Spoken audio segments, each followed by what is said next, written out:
오늘 우리가 살펴볼 시편 126편은 전통적으로 이스라엘이 바벨론 포로에서 귀환한 후에 작성한 시로 알려져 있습니다. 이스라엘은 하나님께 범죄하고 우상 숭배하여 그 대가로 하나님의 심판을 받았습니다. 하나님께서 바벨론이라는 나라를 들어서 유다를 공격하게 하셨고 결국 유다가 멸망했습니다.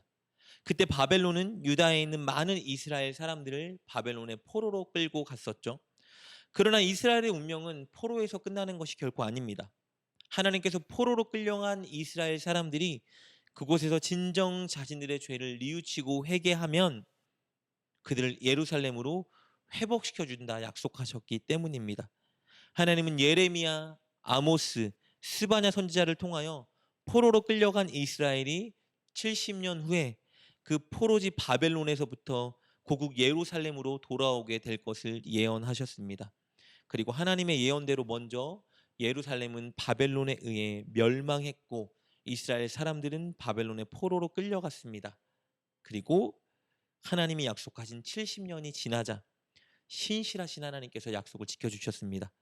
포로로 잡고 있던 바벨론이라는 민족을 메사 바사 연합군이 무찔렀고 바사의 왕 고레스가 포로로 잡혀있던 이스라엘 백성들을 고국으로 돌아가도 좋다며 해방령을 선언해줬기 때문입니다. 그리하여 주전 539년 고레스가 내린 해방령에 의해서 바벨론에 포로로 잡혀있던 이스라엘 사람들이 예루살렘으로 돌아오게 됩니다. 이것이 바로 1차 포로 귀환입니다. 1차 포로 귀환하여 고국 예루살렘으로 돌아온 이스라엘 백성들은 돌아올 때의 감격을 이렇게 회상합니다. 1절, 2절 말씀입니다. 여호와께서 시온의 포로를 돌려보내실 때에 우리는 꿈꾸는 것 같았도다. 그때 우리 입에는 웃음이 가득하고 우리 혀에는 찬양이 찼었도다. 그때 문나라 가운데서 말하기를 여호와께서 그들을 위하여 큰 일을 행하셨다 하였도다. 이스라엘 백성들은 포로 생활을 마치고 고국으로 돌아올 때 마치 꿈을 꾸는 것 같았다고 회상합니다. 믿을 수 없는 일, 생각해 보지 못한 일이 실제로 일어났기 때문입니다. 그들의 입에는 웃음이 가득했고 그들의 혀에는 하나님을 향한 찬양이 가득했습니다. 시편 저자는 2절과 3절을 통해서 분명히 밝힙니다. 바사의 고레스 왕이 그들을 고국으로 돌려보냈지만 이 일은 위대하신 신실하신 하나님께서 행하신 일입니다. 3절 말씀입니다. 여호와께서 우리를 위하여 큰 일을 행하셨으니 우리는 기쁘도다. 눈에 보이지 않지만 신실하신 하나님께서 약속을 지켜주셔서 이스라엘 백성들을 고국으로 인도해 주셨습니다. 포로로 끌려가는 과정에도 개입하셔서 그들을 지켜주셨고 포로로 끌려가 바벨론 땅에서 살아갈 때도 그들을 지켜주셨고 그리고 이제 그들이 포로지에서 고국으로 돌아올 때 그 과정에도 그들을 무사히 지켜주셔서 그들이 예루살렘에 다시 돌아오게 하셨습니다. 그 하나님의 은혜로 인해 그들은 너무 기쁘다 고백하고 있는 것입니다. 그러나 예루살렘의 완전한 회복은 아직 이루어지지 않았습니다. 당시에 아직 많은 이스라엘 사람들이 바벨론에 거주하고 있었기 때문입니다. 바벨론에서 예루살렘으로 돌아오는 포로 귀환은 총 3차례에 걸쳐 이루어집니다. 오늘 본문의 시편은 1차로 포로 귀환한 백성들이 작성한 것이기 때문에 아직 많은 이스라엘 사람들이 바벨론의 포로로 살아가고 있었습니다. 그런데요, 사실 고레스 왕이 이스라엘 사람들에게 고국 예루살렘으로 돌아가도 좋다고 해방령을 내렸지만 이스라엘 사람들이 바벨론에서 예루살렘으로 돌아오는 일은 결코 쉬운 일이 아니었습니다. 왜냐하면요, 바벨론의 포로로 끌려갔던 이스라엘 사람들은 이미 수십 년에서 100여 년 넘는 동안 바벨론에 잘 정착하여 살아가고 있었기 때문입니다. 포로로 끌려갔던 사람들의 2세대, 3세대들은요. 바벨론에서 이미 뿌리를 내리고 정착하여 잘 살고 있었어요. 그런데 고국 예루살렘으로 돌아가야 한다? 그들은 모든 걸 다 포기하고 돌아가야 했습니다. 그리고 고국 예루살렘은 어땠습니까? 모든 것이 무너지고 황량하고 폐허가 된 곳이었습니다. 그런데 잘 살고 있는 이곳에 모든 걸 포기하고 황량해진 그곳으로 돌아가라? 여러분, 희생하고 수고하고 헌신해야 될 일이 눈앞에 잔뜩 쌓여 있는 것입니다. 그렇게 돌아가는 일은 어쩌면 너무 무모해 보이고 고생 속에 뛰어드는 일과 같은 것이었어요. 그래서 많은 이스라엘 사람들이 바벨론에 정착하여 남아있기로 결정했습니다. 이런 상황 속에서 시편 기자가 하나님께 간구하고 있는 거예요. 4절입니다. 여호와여 우리의 포로를 남방 시내들 같이 돌려보내소서. 시편 기자는 모든 이스라엘 사람들이 고국으로 돌아와서 함께 성전을 건축하고 성벽을 세우고 다시 여호와 신앙 공동체를 세우길 원했습니다. 그래서 바벨론에 남아있는 자들을 속히 이곳으로 돌려보내 주십시오라고 하나님께 간구하고 있는 거예요.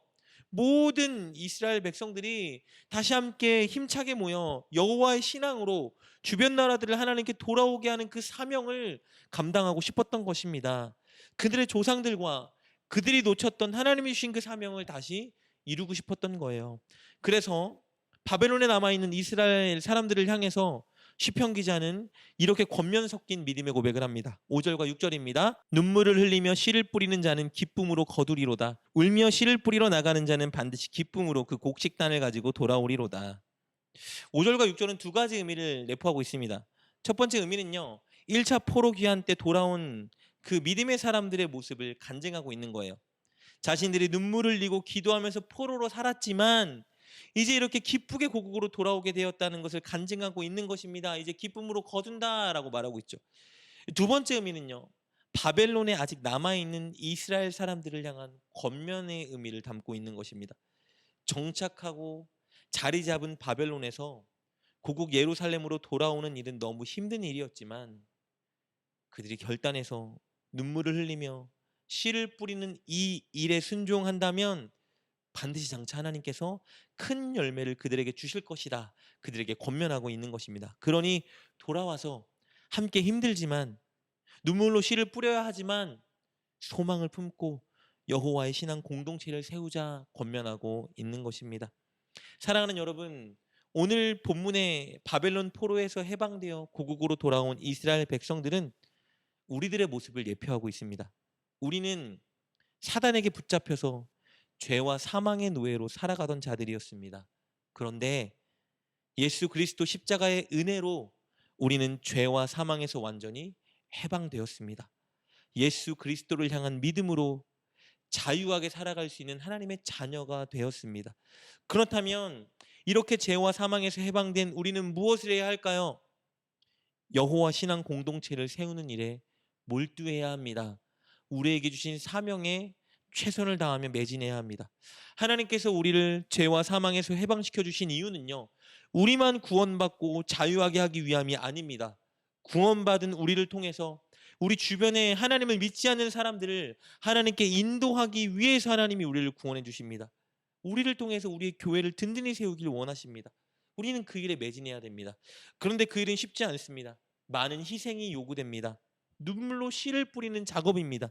그러나 분명한 것은 기쁨으로 열매를 맺을 그날이 온다는 것입니다. 하나님을 믿지 않다가 하나님을 믿게 되는 그 사람들의 열매를 맺는 것은 다른 어떤 것을 얻는 것과는 비교할 수 없는 기쁨과 감사와 만족을 우리에게 줍니다. 왜냐하면 그 일은 하나님께서 가장 기뻐하는 일이고 하나님이 우리를 통해 기뻐하실 때 우리에게 그 기쁨이 전이 되기 때문입니다. 사랑하는 여러분, 눈물로 씨를 뿌립시다. 전도하고 영혼들을 위해 기도하고 그들을 섬기며 그들을 하나님의 사람으로 만들기 위해서 노력하고 수고합시다. 반드시 열매 맺혀질 그 기쁨의 날이 올 것입니다.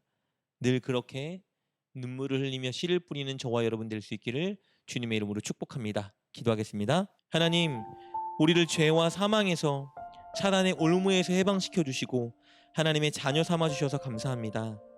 하나님이 주신 이 자유와 구원의 은혜를 잊지 않고 늘 우리를 구원하신 목적을 이루기 위해 노력하는 우리가 되게 하여 주옵소서.